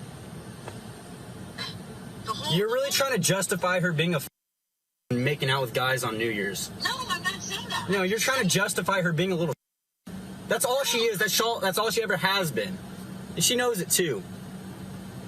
Christopher, you know what? Let me tell you something. I'm going to hang up now. You need to be careful of that. Remember, you're not going to talk bad about her. Yeah, I don't know about that. You know what? It makes you look bad. It'll make her look bad. No, it won't. No, it won't. Okay.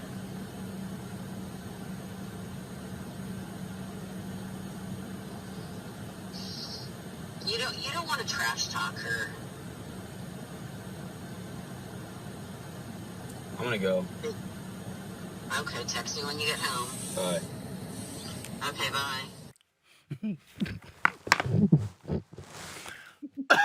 Okay, first, my 24-year-old niece says the streaks referenced are in regards to Snapchat and how often you interact with other people on the app. Okay, whatever.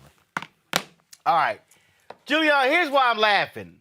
Dog, you cheated on her. Now you're mad because she slept with a black guy. I had the sense there was penis envy going on here. Oh, he probably lives in the ghetto. Oh, and I love he's going to be stuck at community college for a long time. That little white boy, he actually went to community college before coming to UCLA. I found out and the whole deal. You mad and upset, but y'all broke up. And now you've been kicked off the UCLA track team and kicked out of UCLA. Bye-bye. Talk about cancel culture. Anyway, I was cracking up to Roland when I was listening earlier to the tape. This poor child doesn't have a clue. And like you said, it's probably penis envy, among other things, and racism. And I'm glad UCLA kicked him off the team, but it really is amusing. The only thing one could say in his potential defense, not really, is that he's in his early 20s. People don't have a fully developed brain until they're about 25. So, he's brain deficient, and that's something that's going on. The woman who was talking to him, I guess it must have been his mom or something. I mean, she was very patient with him and told him not to use that kind of language. But apparently, he learned it somewhere, maybe at home. Well, first of all, his mom was like, look, you're going to get in trouble for saying this. No, I'm not. Yes, you might. I just Why did I? This. I'm pretty sure Did the answer. Hold on, Eugene, hold on. Mike, go ahead. Did the mother release the tape? Is that how this got out? Hey, I can't imagine she. First of all, we don't know if that was the mother or not. We don't know who the woman was. Oh, I see. It sounds like an older woman. It sounds like, but I don't know what it is. But bottom line is, he gone. Yeah, as he should be. And it'd be interesting. I wonder if he's gone because he dropped the F word, or because he dropped the N word, or because of both. Because in this cancel culture that we're in, it'd be interesting to see, what really tipped the scales. Well, actually, here's the deal. The UCLA found out about this, and then he got suspended. But the coach put him back on the team. But when it got out, is when they were like, yeah, you got to go. And the comment was from the coach. It says, and this is from Anderson reinstated Whelan in January, but, quote, after team members in the athletic community expressed concern, meaning black athletes, it became clear that his continued involvement with the team is incompatible with the culture of mutual support and respect we're fostering. I now realize that the decision to reinstate him was not the right decision, and that the action today is best for the well-being of our team. Translation, the black athletes were going to walk. Yeah. Well, that's right. Eugene, go ahead. I was just going to say, look, with the outcome of this, I'm pretty sure the ancestors looking down smiling. All I can think about as he was going on having his meltdown is the meme that goes around with Martin and Malcolm looking down on the field of a black man whipping a white slave. I mean, this is these type of situations. these type of situations, he thought he was going to get his stuff off and drop all the niggers, and it was never going to get out. And here we are today. Well, and the thing is here, Chris, the internet's going to be around for a long time. And everywhere you go. In fact, every woman you try to date, don't Google your name. That's And I would suggest you not go around any brothers anytime soon. Might not end well for you. Got to go to a break. We come back. High impact intensity training. We'll talk about that next. Fit, Live, Win on Roland Martin Unfiltered.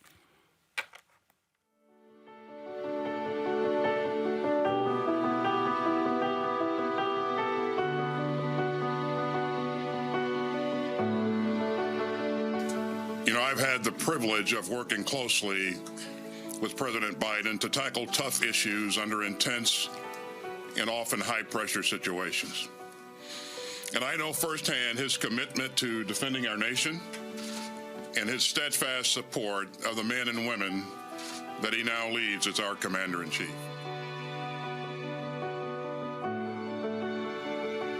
There's no aspect of our agenda of the 21st century leadership where the women and men of the Defense Department do not have a role, whether it's helping curb the pandemic here at home and around the world, or addressing the real threats of climate change that are already costing us billions in impacts on our bases and our national security, or being part of an ongoing fight for racial justice.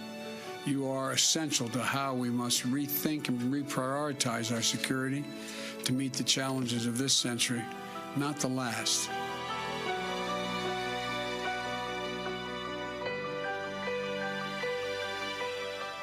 Hi, this is Essence Atkins. Hey, I'm Deion Cole from Blackish. Hey everybody, this is your man Fred Hammond, and you're watching Roland Martin, my man, Unfiltered.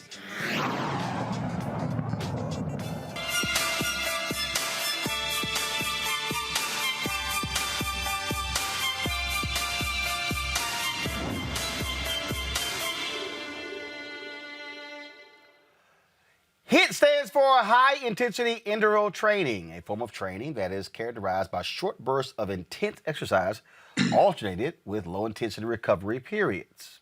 Does it actually work? What does it do? Joining us right now is fitness expert Jim Jones. Jim, what's going on? What's up, Roland? All right, then. First of all, I thought I trained you better. That's a horrible-ass shot. Big-ass light behind your head. I mean, what? Dude, I thought I trained you better than this.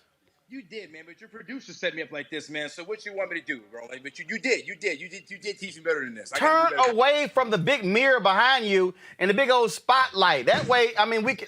Thank you. Turn more. We good to go? Turn more. That way, we got the big old bright light, look like the moon in the. There you go. That's better. That's better. Okay, we good to go. We good to go. That's better. My goodness, I swear we went over this stuff like before. I think so, once or twice.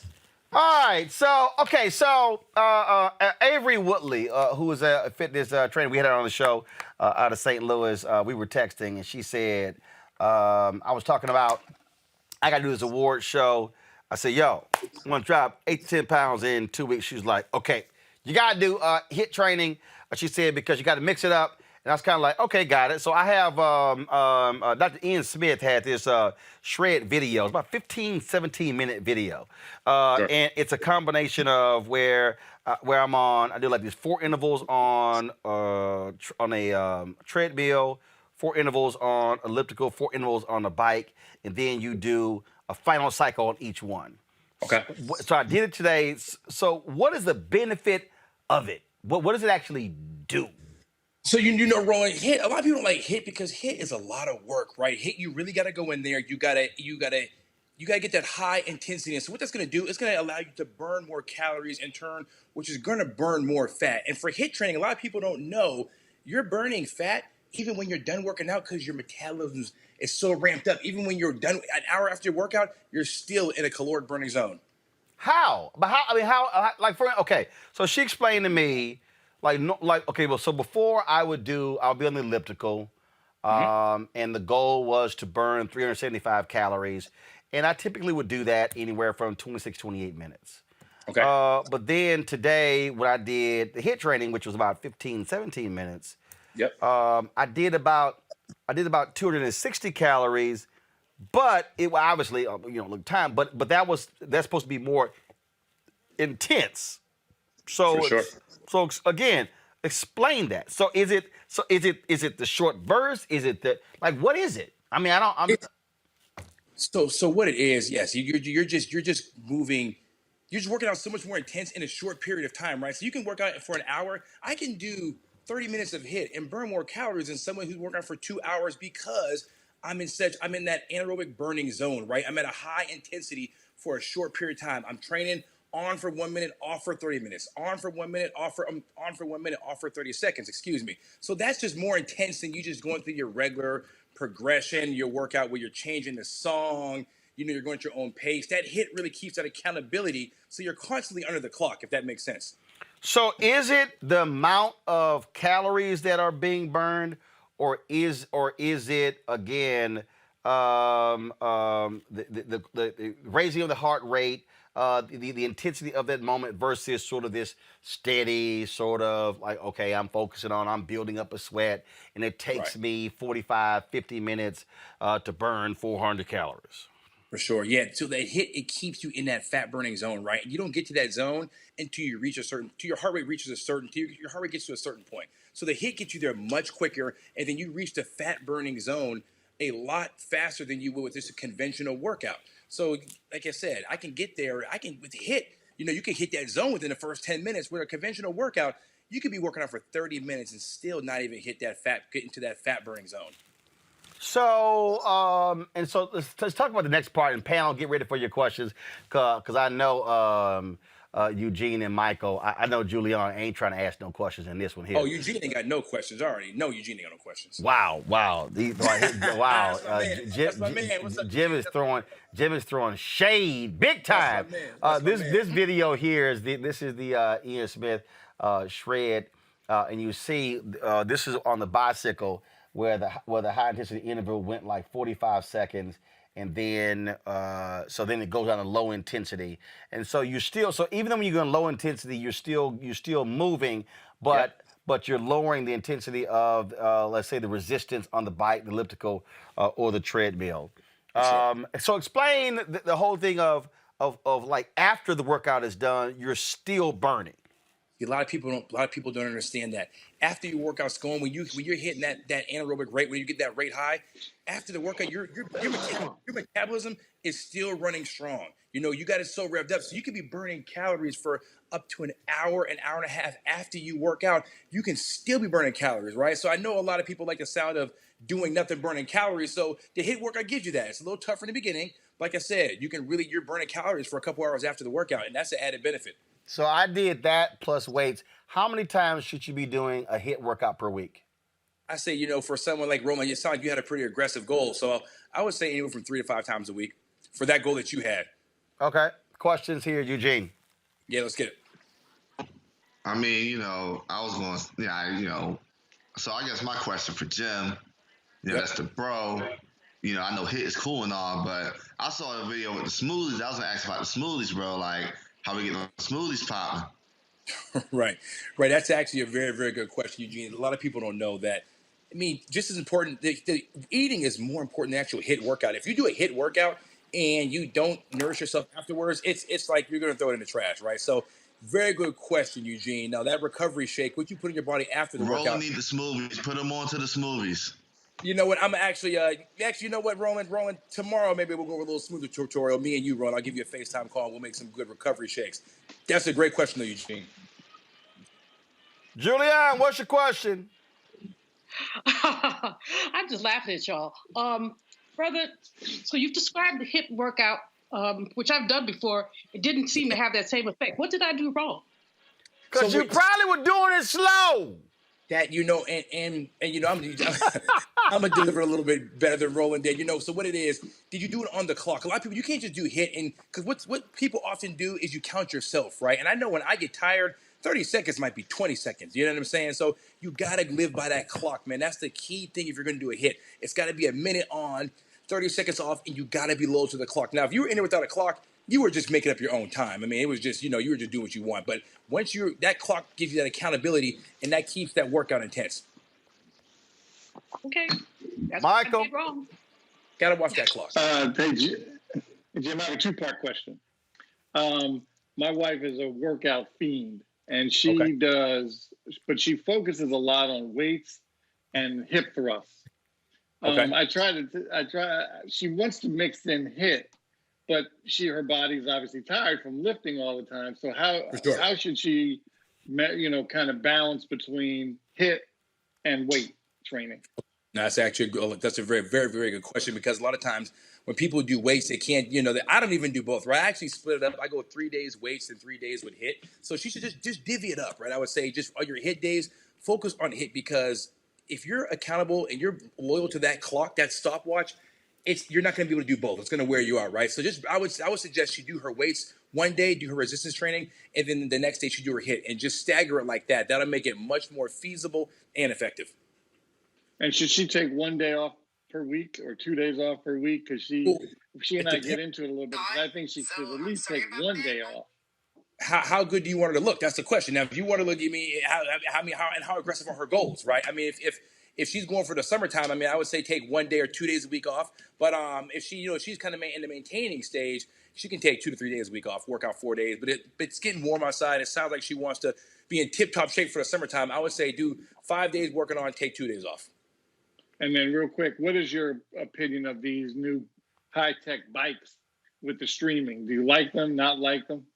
See, this is my thing. My thing is whatever gets people to work out. If you have to buy a Peloton or one of these bikes with a monitor with someone screaming and yelling at you, if that gets you to do it, then do it, right? I say do whatever works for you. I mean, me personally, I don't do well with a person on the bike. I like to actually get in the gym. But for a lot of people, I mean, with the pandemic, you want to stay isolated. I would say, man, if the bike helps you out, you can put your playlist on. You can have your favorite instructor. You can feel like you're in a New York City spin studio. Then whatever dream you got to create to work out, just do it.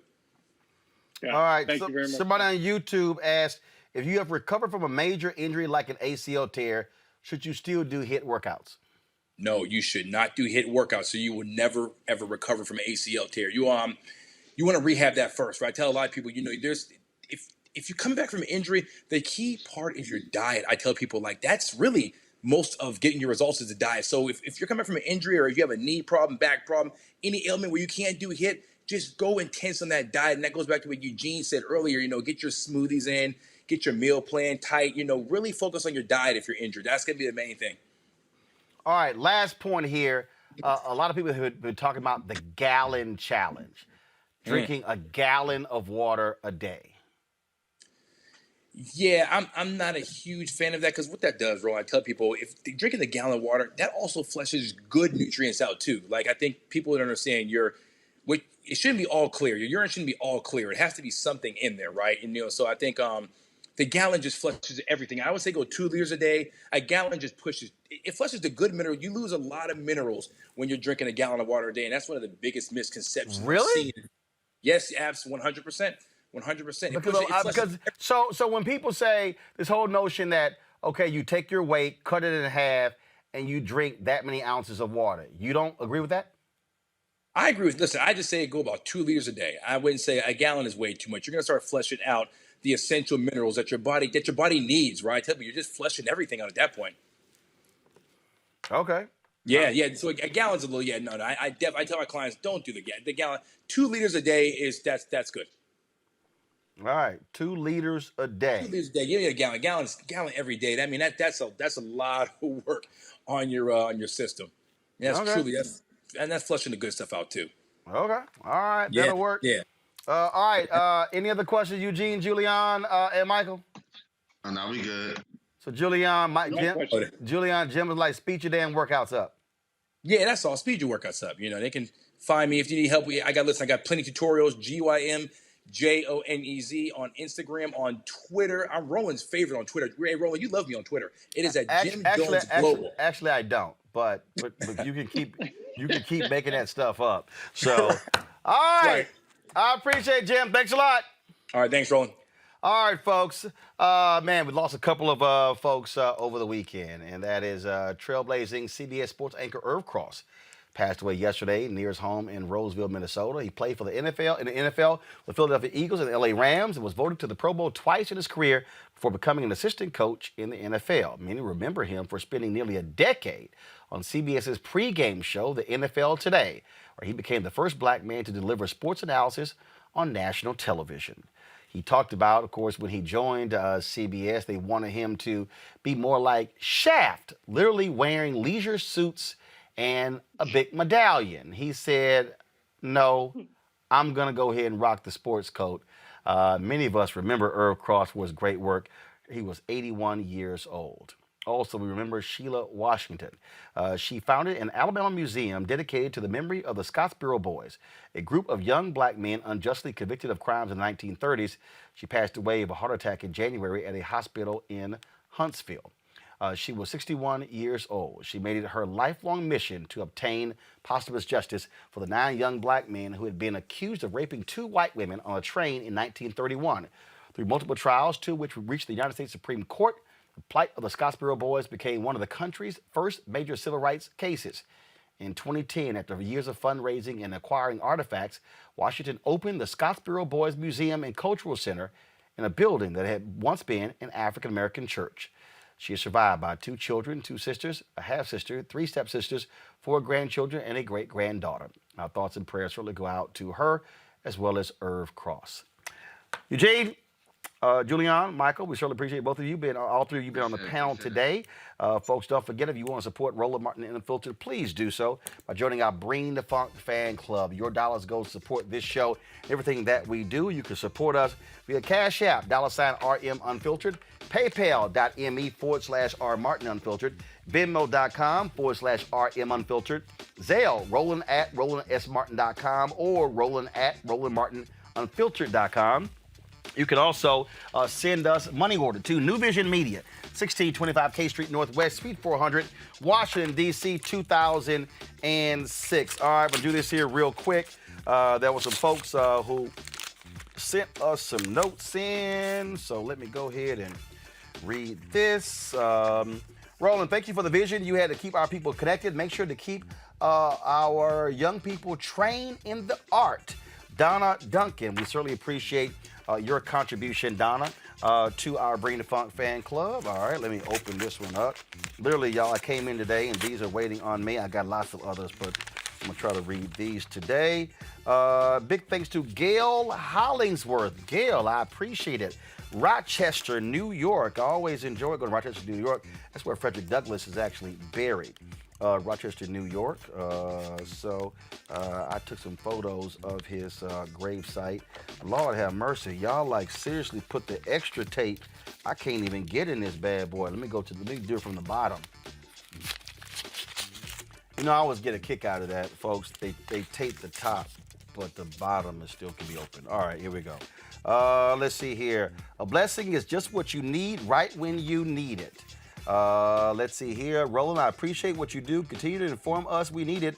Thanks, Anita. Anita gave $50 in 2020, and she's given $100 in 2021. Anita Riggins. Anita, I certainly appreciate it. And then she says, right on, Greg Carr and Gary. So, all right, I'll be sure to tell them that. Okay, let's see here. Let me see who I got right here. Okay, I don't know who this is. I gotta open it up. Let's see. Let me open it up. Okay. Newton Pinnock, Toronto, Canada. Newton, I certainly appreciate it. Thank you so very much. Whoa, Newton, you sent.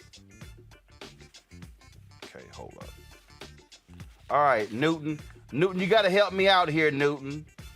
You sent me 3 checks. Okay, is Newton trying to get me to mail something?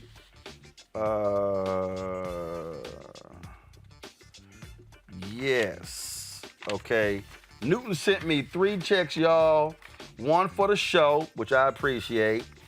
A General G.M.J. Johnson Legal Defense Fund. Okay, I don't know what that is. And the NFAC Land Project Soldiers. I don't know what that is. Okay, try to make me do some homework, Newton. I'm gonna have to figure that one out. Okay, y'all. Newton sent me 3 checks from Canada for me to forward the other 2 checks. Okay, I'm gonna try to sit here and figure that one out. All right, Newton, you try to make me do some extra work, man. Okay, all right. Let's see here. Last envelope I'm gonna open. This is a shout out to Ronnie Mae Carey. Ronnie Mae from Eugene, Oregon. I certainly appreciate it. Thank you so very much. Folks, that is it for us at Roland Martin Unfiltered. If y'all want to support what we do, go to Cash App, $RM Unfiltered, PayPal.me/R Martin Unfiltered, Venmo.com/RM Unfiltered, Roland@RolandSMartin.com for Zelle, and of course, New Vision Media, 1625 K Street Northwest, Suite 400, Washington, D.C., 2006. Let me go ahead and do this here. I'm going to go ahead and I'm going to shout out the Zelle people. This is going to be the last thing here for today's show. Let me pull it up. A lot of y'all, man, were giving on Zelle. I was like taking this thing back. I was looking at a whole bunch of names. of people who had given to us on Zelle. And so I'm just going to do this here. I'm going to go back 2 months. Just give me a second. I'm going to read all these names. We have folks who give us, again, Zelle, Venmo, Cash App, and I appreciate every single one of y'all. We have, like I say, done some amazing things. We were on the road last week. We're planning on making a trip to Houston in March. We got some interviews lined up. So we got lots of different things that we got planned on. So let me go here. Deborah Boland, Richard Bromfield. Let's see here. Corey Poe, Alicia Thomas, LaTanya Darton, Lovey Ware, Festus, Sagun Osidi,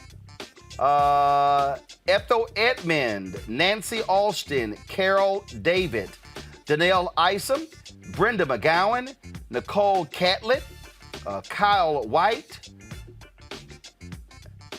Adega Boyega, Owadolo, Patrick Grinaway, Danita Baker, Melba Thornton, Beverly Lowry, Don Averetti, D. Carter, Afroware Company, Constance Cardwell Burnell, Sharon Mack. Shout out to Roxanne Holyfield. Also, Rhonda Miller, Junior Campbell, Carlisha Porter, Rose Marie, Ashley Miles, Sarah Harris, Pamela Miller. Let's see here. Rose Nancy Joseph, Nicola Massey, Stephanie Lomax, LaTanya Strickland, Eloise Knox, Mac Frost, Patricia Brown, George White, Maverick Davis, Vinco Bing, Nicole Norris, Veronica Lano or Lanix, Marie Adelaide, let's see here, Michelle Akyempong, okay, Akyempong. Akyempong, okay, I'm just trying to, that's a guess, y'all. Hope Clark, Lula White, Essie Lockett, Fritz Elliott, Quanisha Wells, Dwayne Oates. Let's see here. Y'all, some of these names, I'm trying to do my best. Tanya Randall, Deborah Rogers, Connie Bowman. Let's see, this is all Zelle. Timothy Smith, Carla Locke, Rainey Collins, Ray Malone, Mark Green, Anthony Johnson, Danetta Tolston, Sakita Grant, Vicky Mayberry, Maurice Whitaker, Tracy McAllister. Let's see here. Michelle Jones, Winford Hill, April Champion, Walter Ingram, ATLLC, Carmela Larry, Ambrosia Gallimore, Tequila Davis, appreciate it, Annette Burnett, Frederick Phillips, Clifford Armstead, Jahi Belton, Jerome Cooper, Malcolm Brown, Cherry Flowers, Stephen Clare. Stephen said, don't quit. I got you, Stephen. Patricia Fitzgerald, Teresita Reed. Let's see here. Solomon Funny, Samil Graves, Shirley Whitfield, Sean Montgomery, Annette Lyons, Linda Palmer. Let's see here. Robin Thames, Nandima Teray, Helen Taylor, Carolyn Williams, Karen Bolton, Trina Dunson, Ralph Jr., Ramona Rainey. Let's see here. Almost done, y'all. Lavinia Dover, Celeste Akers, Robin Thames, Nandima Teray, she gave again. I appreciate it. Helen Taylor, Carolyn Williams gave again. I appreciate it. Karen Bolton, Trina Dunson, Ralph Jr., y'all gave multiple times. Ramona Rainey, Lavinia Dover, y'all gave multiple times. I appreciate it. Celesta Akers, Tammy Barnett, Marlo Key, Horace Sanders, Etha Dawson, Belinda McCullough, Paul Roberts, Elaine St. Rose, Toby Olafosoye, Leon Walters, Andrea Bowman, Ronald Connolly, Harold Swinton, Laquetta Durant, Brian Price, Tammy Barnett, Marlo Key, Horace Sanders. Let me go. Keep going. All right then, y'all. Here we go. I did Ronald Conley. Okay. Deborah Jarvishal. Deborah, I appreciate it. Tracy McCullough. Gail Royster. Melissa Haynes. Catherine Daniels. Ronald Chappelle. Kirby McFall. Diori Jones. Linda Williams. Let's see here. Glossy Eccles. Alonza Montgomery. Michael McPherson. Stephen Williams. Deborah Jarvisall. Let's see here. Tracy McCullough. Tracy, appreciate it. Gail Royster. Melissa Haynes. Catherine Daniels. Ronald Chappelle. Kirby McFall. Let's see here. Diori Jones. Man, y'all hooking us up. Barry Solomon. Woo, Barry. Barry said, please upgrade your YouTube. Barry, we own that thing. Taylor Hooks. Melissa Haynes. Sherilyn Parham. Christopher Taylor. I'm almost done, y'all. Crystal Edwards. Louise Hilliard. Alina Franklin B. Celestine Russell. Big contribution, I appreciate it. And that is it. But I gotta give another shout out. I ain't gonna tell you how much Barry Solomon gave, but Barry, you the man. That's it for y'all. Everybody who gets $50 or more, you get a shout out. I surely appreciate it. Thank you so very much. I'll see y'all tomorrow right here on Roland Martin Unfiltered. Holla!